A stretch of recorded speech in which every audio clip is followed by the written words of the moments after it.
Hello, everybody. My name's Phil. I'm the host of the ShopNotes podcast. That's what we're getting started today. And I'm joined by Logan and John. Logan's the editor of Popular Woodworking magazine. John Doyle is a man of many talents, most notably a project designer at Woodsmith and ShopNotes magazine. Thanks for listening, everybody. On today's episode, we're going to address a few readers' comments, check back in on a desk project update with Logan, and also the siren call of large cast iron vintage machinery. You want to make sure that you stick around for that. In addition to our sponsors, the podcast is brought to you by the folk who subscribe to Woodsmith, ShopNotes, and Popular Woodworking, as well as our membership offerings. And we want to say thank you. Also want to say thanks to this month's sponsors.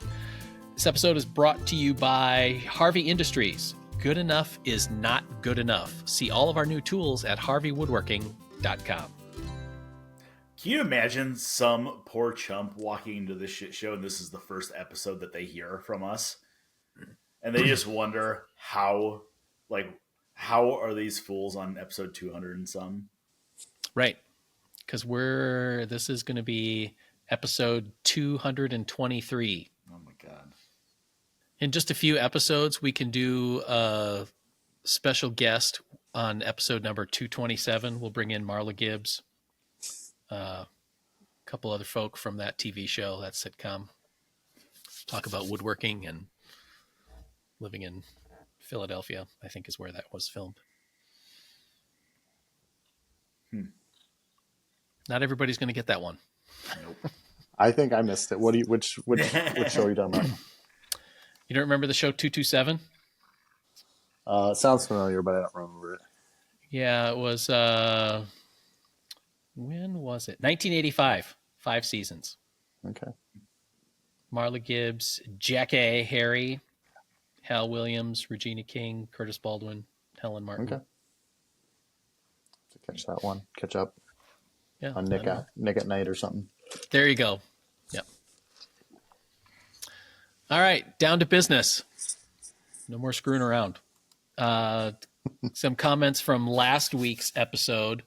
Walter Riggs was appreciative of answering the question about pre-finishing. Mm-hmm. Puppy Doc, poking the bear here, says, so just an observation. Logan's desk is complete in less than a month. How long has the wife's office been under construction? I only bring it up because I'm envious of Logan's desk. The one picture I've seen is stunning, and, well, my projects always seem to take me much longer. Speaking of unfinished projects, I still haven't finished my workbench. It has become a cluttered, flat surface. I may need to clean the shop again. Yep. And listen here, Bob. Lay off my wife's office. Mm-hmm. It's all about motivation. As I said, and I might have just said this in the studio, as I said, building the shop, we knew that I was going to have an office out here. So we knew the built-in arrangement in the office was going to change. So as the epitome of efficiency that I am, right. I'm not going to make extra doors and drawers if I don't have to. So we're waiting for the final configuration to work itself out before they get made. Although I just used that maple to build drawer boxes for my desk. So Logan is the head of the Department of Drawer Efficiency. Yeah. DODE, I believe they're calling it. Yeah, I think it's abbreviation, yeah. Mm-hmm. Yeah. You don't want to remake drawers. That sounds terrible. Yeah. Yeah. Sean Allard says adding building insulation between the cold and the pipe and remove insulation between the heated space and the pipe. Don't remove the pipe insulation. Good luck fixing your problem. There is no insulation between the heated and the pipes. Oh, It there is isn't. just Okay. no. It's just bat. So it's pipes up against the T111,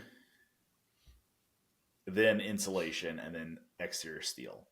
My concern is maybe it's not a lack of, maybe not a insulation gap Okay. per se, but I'm wondering, because this is a post frame building, there are 6x6 column or posts in the wall, and those pipes go through 2 or 3 of those.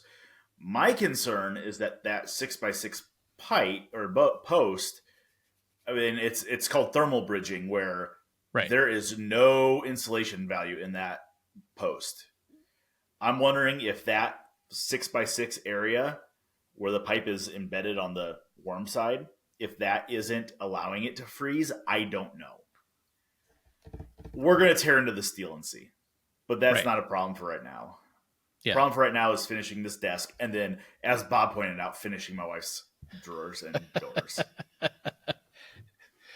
Put it on the pile, Sean. Yep. That's just a Put it on project the for next pile. November or December. That's Right. right. Yeah. Next That's time, that's the worst yeah. part.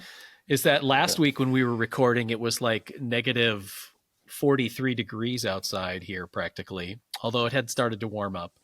But this week, I think, what are we looking at for the temperature currently? 59. 50s, 60s. Yeah. Yep.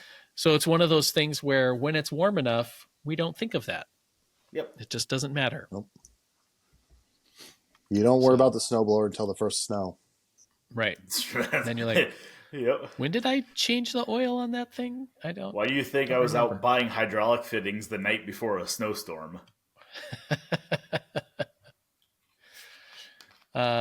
Daniel L. says he got the Harbor Freight 1-ton crane for exactly the reason that he wanted nothing to do with lifting 125-pound butcher block countertops, which goes back to Walter's earlier torn tendon problem from last week. Yeah. So I forgot about that. Yeah. Puppy Doc with one last one regarding taping to pre-finish. I think that with time and experience, the taping might become quite fast.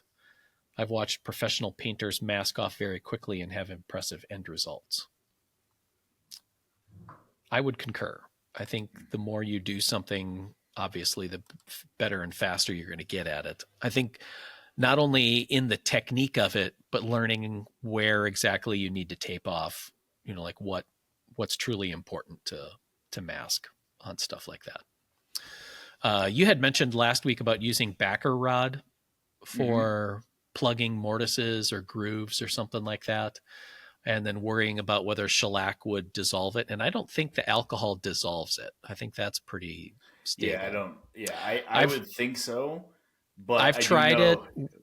I've tried it with the spray lacquer that we have here, backer rod on a couple of things, and the acetone in the lacquer thinner just eats through that like alien goo through flesh. It's The only reason I was concerned about it is I'm using the little grippy pads. I mean, it's the same black stuff we have on the set for like sanding and stuff. Yeah. And I had that spread over my sanding table here in the shop, and if you drip shellac on it, she melts right down to the countertop. Oh, really? Yeah. Oh, yeah. Oh, yeah. It's nasty. Yeah. I early on in my career here at Woodsmith, I was making photo props, and I needed to put finish on a prop, and I thought I would just use shellac just because we had some already mixed up. Thought it would just go on real quick, give me a little bit of color, a little nice tone, dry fast, and I can get it into the studio right away. So I grabbed a foam brush from the cabinet, started brushing it out, was working along pretty well. And then all of a sudden I'm like, what the heck are all these little black marks in the finish? So I looked in the shellac and didn't really see anything, and then looked at the foam brush as I slowly saw it just kind of like shrivel up like a raisin on a windowsill. It was And then I noticed written on the handle of the foam brush not to use it with shellac or lacquer. Lessons learned. Lessons learned. So, speaking of your desk, you were talking to Logan about last week about the keyboard tray drawer on what you were going to do with it, but you've actually done it. Boom. So this bad boy is butler hinges, recessed in. All right. Fold up, and gives me a false front, but it also, boom, drops straight down so that you can access your keyboard. So, yeah, right. It worked out exactly as I planned. That part of it, the keyboard tray slides I bought are janky, and those are not working out as I planned. There are no adjustments on them. So I'm finagling some stuff to get it to sit how I want it to sit. Yeah. So. How did you do the mortises for the butler hinges? Shaper origin. All right. Yep. Because I just grabbed some calipers, measured it, drew it, had it onto origin, and used the shaper plate start to finish from like, hey, next step is to do mortises to mortises done 20 minutes. No issues. Perfect fit. All right. So, yep. It would have been even faster if I would have bought nice hinges. I bought the Amazon hinges because. Oh, okay. So let's be very clear.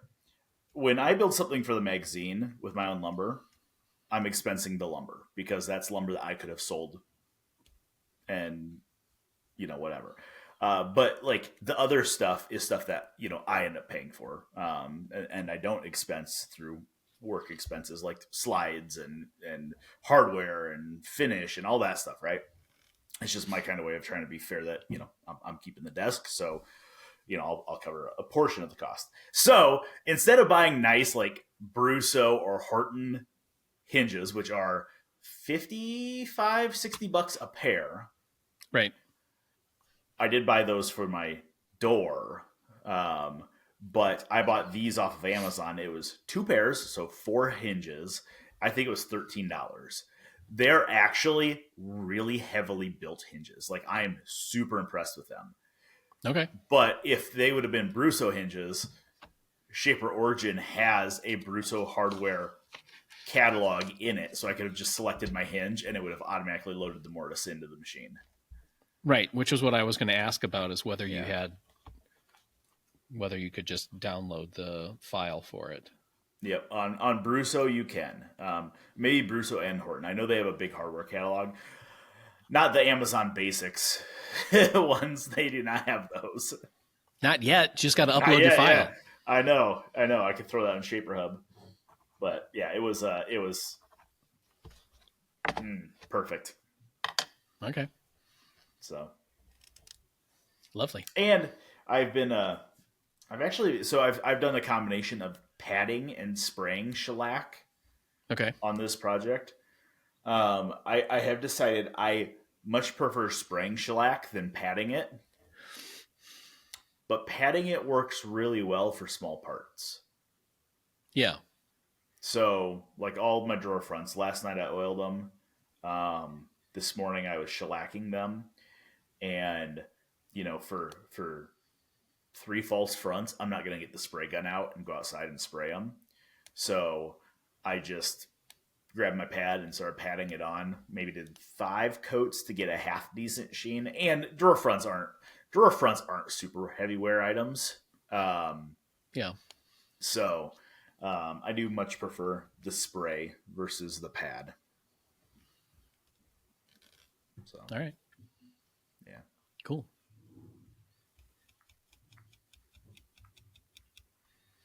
All right, John. Last few days, we've been working on the game table, getting it ready for its next stage of filming.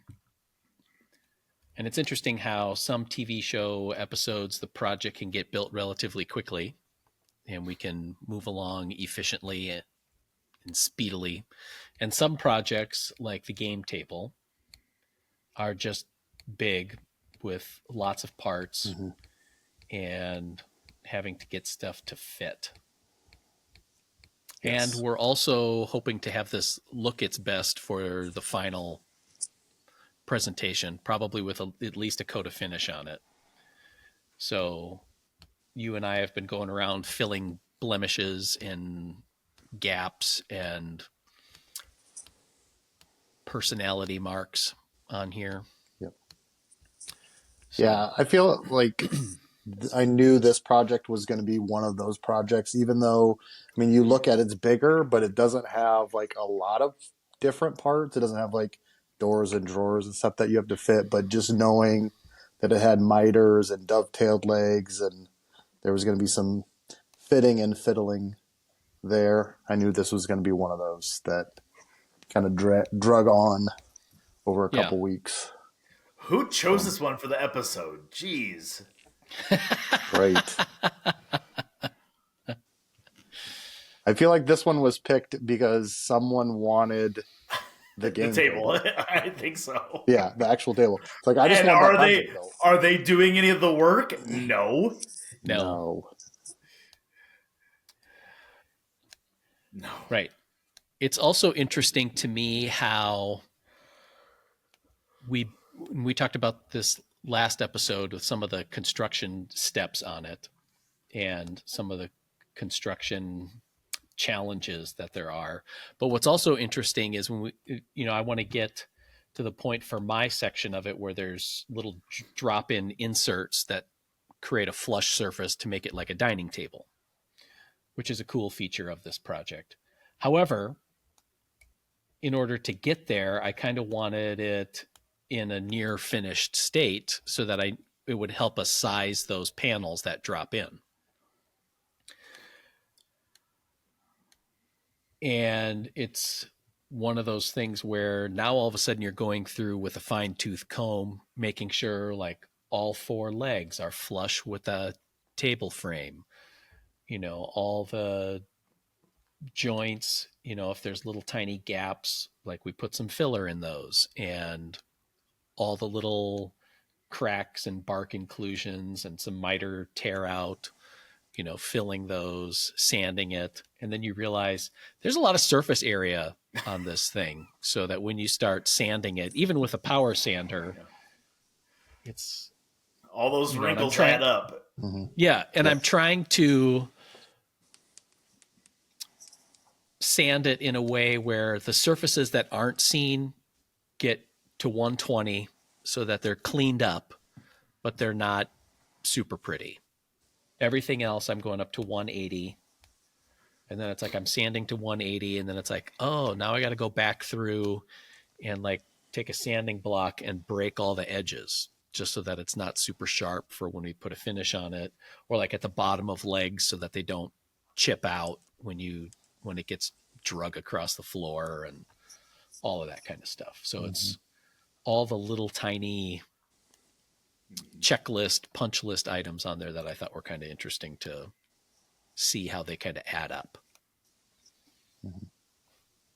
The other thing is with these bigger projects, it always gives us, I don't know if you're the same way, but a lot of time to like critique the design and like maybe a way you would have done it differently, or like we're coming up on the panels that go over the top to cover the game section, and there's 4 panels that are approximately 2 feet by 3 feet, and it's like maybe I would have done it in just 2 or 1 panel. And I know like the smaller the panel, the easier they are to take out, but then you get them in there and you want to use the tabletop service, then you just have more cracks to try to seams to try to even out, or stuff for the crumbs to fall down into, and it's spilled like what's Kool-Aid. the cost benefit of small panels versus big panels, and how would you do it differently if it were your project and that kind of thing. Right. Yeah. There's also Well, times when we critique a way as something is done, we do it our own way, and then we get to the point it's like, oh, that's why they did it that oh, way. yeah, yeah. We Yep. screwed up. Our Yep. bad. Well, one change that I made on the fly here is for those panels, it's an MDF core, hardwood edging, and then veneer on both faces. So we have the veneer sitting out here, relaxing because it comes all rolled up. Uh, in the plans, the hardwood edging that goes on those MDF panels is like essentially 3/4 by 3/4. And in the plans, they're mitered around the outside of the frame. And that, to me, is just nonsense. Like, why does that need to be mitered? Shenanigans. Especially since Yeah. doesn't it get veneer over top of the edging? Yeah. Yeah. Dylan. I feel like that works out well if you can nail it on the first try, but any trimming or fitting you'd have to do, it's going to mess up that miter joint, and it's going to start showing the ends or the flats if you trim one edge and then, or unevenly. So Yeah. you'd just be fighting it the whole time. So John and I, when we were working on those, decided that we were just going to just run it square. I think we chose the outside edges to be continuous, and then what ends up being the long edges on that are trapped between them, which I think offers a good enough look. And let's be honest, who's going to be looking at the edges of those inserted panels anyway? I just feel like turning those into miters is a needless complication. Mm-hmm. Fully admitting the fact that I do not like doing miters, like at all. Agreed. So anyway, speaking of which, on the corners of the table, Chris was fine-tuning the miters to fit together with the loose tenons and using a block plane, and kind of killed it on the fit. However, in the planing part of it, got some chip out on the backside. So I think we decided that we're going to just buzz a quick chamfer on each of those corners, which is also going to make it a little bit more toddler friendly. Yep. Knock off the sharp head bunkers. Yeah. Yeah. Although, to be honest, it's like a rite of passage. You get a couple of goose eggs on there, like that just prepares you for the bumps and sharp corners of life. Yeah. If you've never had skin pinched together to stop bleeding, you didn't have a childhood. Yeah. Yeah. Although, to be fair, today was not a good day for me in the shop. I was working on that table and was cleaning up one of the long aprons. As I came back, just rubbing down with my hand, I caught a splinter on my finger, and it went in like a solid 5/16 of an inch. Nice. If not, it felt like much longer than that, but I don't want to be too melodramatic on it. But I saw it and it was like, wow, that really hurts. And then I pulled it out and it was like, kept coming. Luckily, the end of a nerve stopped it from going any further. Yeah. And then we have a shop made sanding block here that I was remaking a section on it so that it could better hold on to the sheet of sandpaper. So I was knifing a line, and as I was knifing it, holding on, it caught the tip of my thumb. So I shaved off like a little of the end of my thumb. Not only like where you get the just enough of the dead skin, and then for it to just kind of just seep out the blood, not really any kind of, just Mondays. Am I right? Yep. Yep. While we're paused here, this episode of the Shop Notes podcast is also brought to you by Grizzly Industrial, purveyor of fine woodworking machinery since 1983. Buy, direct, and save at grizzly.com. Are we finishing the walnut table this week, or is that going to be a later thing? What I'd like to do, is I'm almost done sanding it now. I want to finish sanding basically the top surface and the inside surface, and then hopefully by the end of today, put a coat of oil on the base of it, and then do a B-roll of putting oil on the top frame tomorrow, that we can have just kind of that ta-da of going from the chalky, dusty walnut to, with the oil bringing out more of those richer tones that you'll see in air-dried walnut. Mm-hmm. So that's the plan. Cool. Yeah.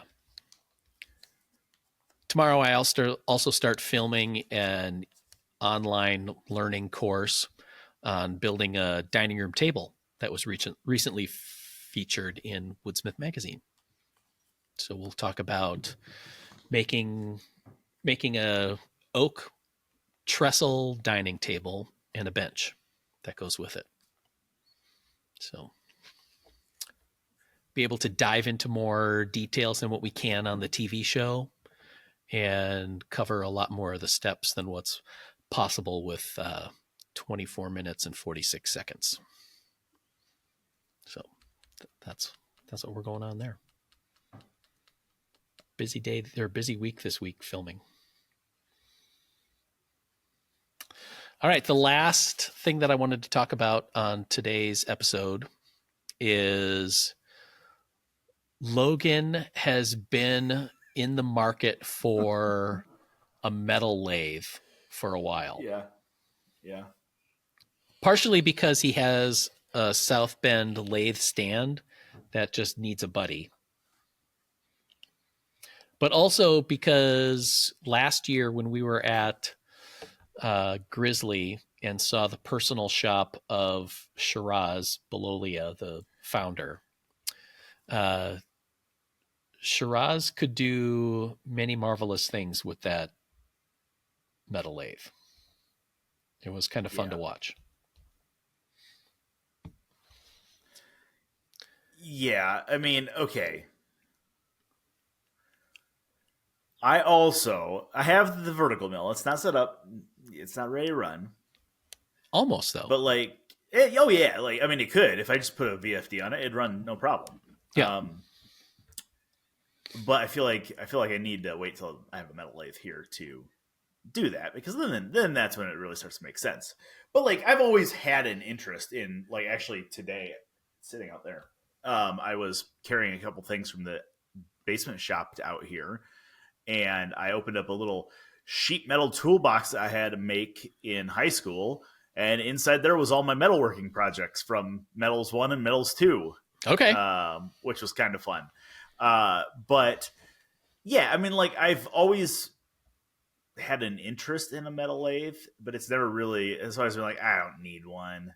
But now I'm like, it'd be really cool to be like, turn some brass knobs, or be really cool to be able to, I don't know, just make parts, make stupid stuff, And it's like, I'm going to find uses for it. It's like the stupid 3D printer that I bought for no reason. Okay? Like, there's a Wolverine mask behind me. There's Deadpool mask behind me. Like, yeah, those are stupid. But one of the best things that I've done, check these out. That is a 2mm shim that I printed out a bunch of those. And these are like, I printed 5, 4, 3, 2, and 1mm shims. Okay. Now I have a batch of them. Spacers for like doing drawer fronts and stuff. Like, just stupid crap that it's like, okay, could I run a piece of hardwood through the planer and get it down Semi-close? Yeah, probably. Semi-close. But would it say 2 millimeters? No. And now I have a little tin that all my shims go in. So, All right. So Best all this of is all, to say, with your metalworking skills, is you could do like sheet metal break and make your own little tin to put all your shims in. I don't need a break yet. Yeah, so I have been keeping an eye out for a metalworking lathe. You find metalworking lathes in 3 conditions, okay? Used. One of them, the USS Arizona was using for an anchor, and probably still should be using for an anchor. Like, far more work than they need to be. Mm-hmm. You find ones that look usable, but they're not very pretty. Like, a guy's still using it in his machine shop, but he upgraded to a new lathe, and it needs a little love. Right. Doesn't need, it's not a boat anchor, but it needs a little love. Right. And those are reasonably priced usually. And then you find the ones where guys have tore them apart, they have refurbished them, they put new belts in them, they put new pulleys in them, they've painted them, and they are beautiful. And kind of a shop princess. Yes, and they are asking a princess price on them. Like, they are very expensive. So I have contacted a few people on some lathes. Right. I have yet to find one. And I'm willing to drive a couple hours for one. However, I haven't told you guys this yet. Got an email this weekend from Mr. Aaron Rodgers that I have his jointer. And he's not moving it back from New York. And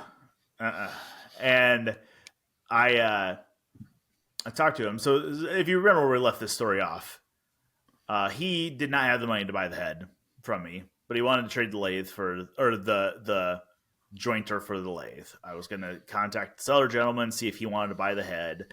In the meantime, I have, and the gentleman in Colorado is interested in the head. However, my discussion with Mr. Aaron Rodgers this weekend is that he does indeed want to buy the head for the same price that I was going to sell it to the other guy for. So I will be taking he has a South Bend Heavy 9 lathe. Okay. So it's a 9-inch swing, 3-foot bed. I will be taking that on trade for this jointer. Okay.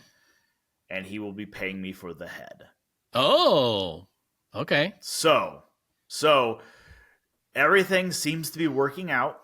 We have agreed that the swap will happen in May because he has to get all this machinery out of this trailer, and April is probably going to be pretty rainy. Yeah. So long story short, I may have a lathe. Okay. So are you going to have to... Are you guys going to meet like on one of the covered bridges in Madison County, like on each end, and like he sends across the lathe and then you send across the joiner? Maybe. That may be what happens. All right. So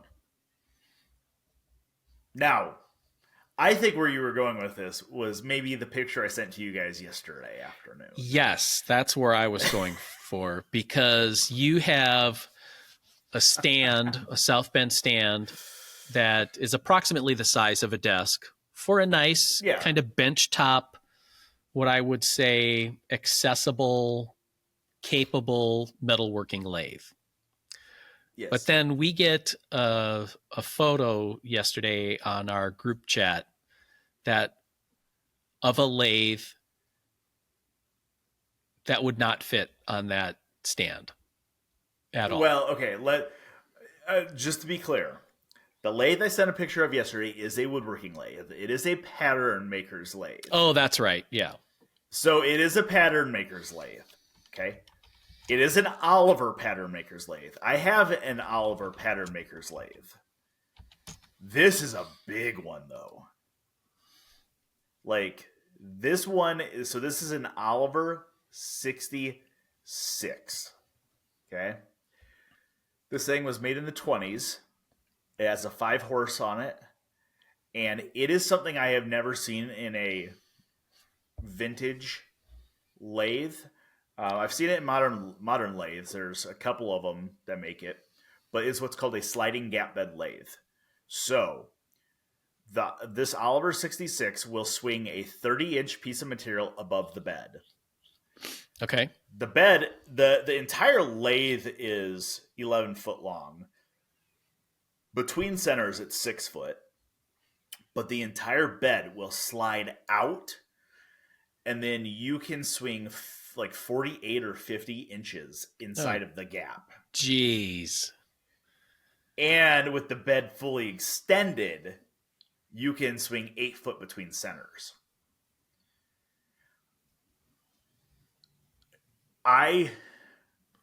When I saw it, and I said this, and I don't know if you guys thought I was joking or not, my heart started to beat.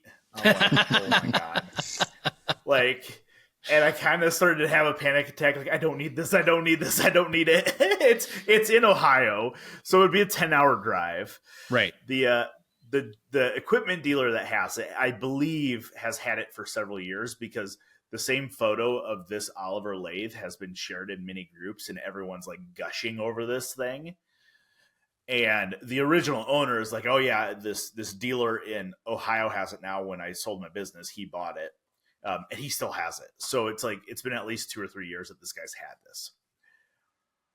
It's not cheap. It's the guy's asking $6,000 for it.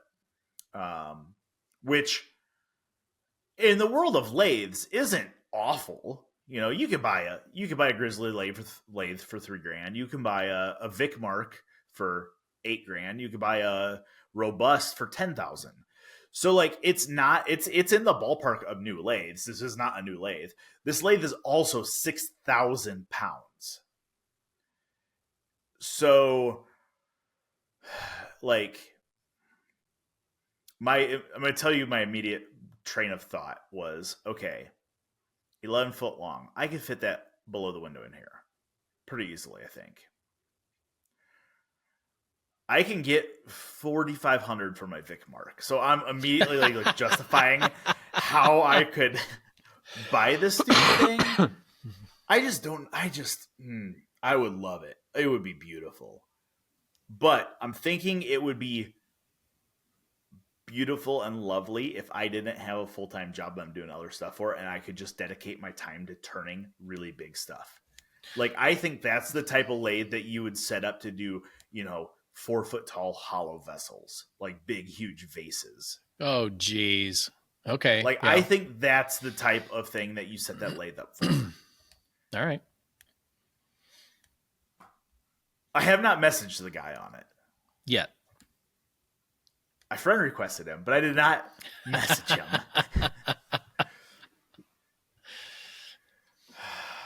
It just,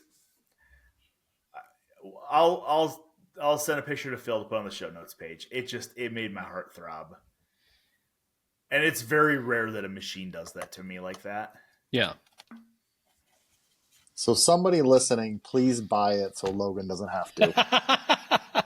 Save Logan from himself. It is beautiful. It does have it has a compound on it, so it does look like a metalworking lathe. Right. The lathe is so big that the tailstock has its own crank to move it. So instead of just loosening a lever and pushing it, there's an actual crank to move the tailstock. Okay. Partially because the tailstock weighs 600 pounds all on its own. That's you're probably not far off. Now, I don't know how many of these lathes are floating around in the U.S. So Oliver made these in Michigan, right? I mean, at 6,000 pounds, I would hope none of them are really floating. Well, yeah, hope not. I mean, a bed of mercury. These were sold to pattern shops, as a lot of the sweet vintage woodworking machinery was. And there used to be there used to be pattern shops all over. So I have to assume there's some floating around. And I've seen bits and bobs of people getting one that, was used as a boat anchor and it was just absolutely rusted out and they restored it and stuff. And I mean, they turn out beautiful. Right. This one has been basically in service since the day it came off the Oliver production line. Sure. So, it's like, the question is, will I ever see one for sale again? And then the deeper question for myself is, do I really need it? I don't think I do. Right. I think I use my Oliver pattern maker lathe here until I get to a point where I can't do it. I'm limited by the size of that lathe. And then it's like, okay. Right. It is beautiful, though. Just seeing it on this guy's flatbed trailer, it's huge.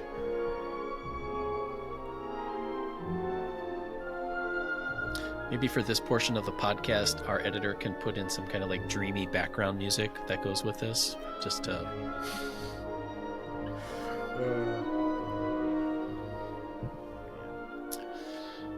All right. The saga of Logan's shop continues. And it's just really a cautionary tale for all of us that your workshop is never really done. There's always something else that goes with it. So I think that wraps up another episode of the Shop Notes podcast. We would love to hear your questions, comments, and smart remarks. You can send those in an email, woodsmith@woodsmith.com, or you can put it as a comment on our YouTube channel where you can see the podcast as it happens in all of its stunning, stunning glory. Technicolor, I believe, is what it is. Filmed in Panavision. There you go. Thanks for listening, everybody. We'll see you next week. Bye.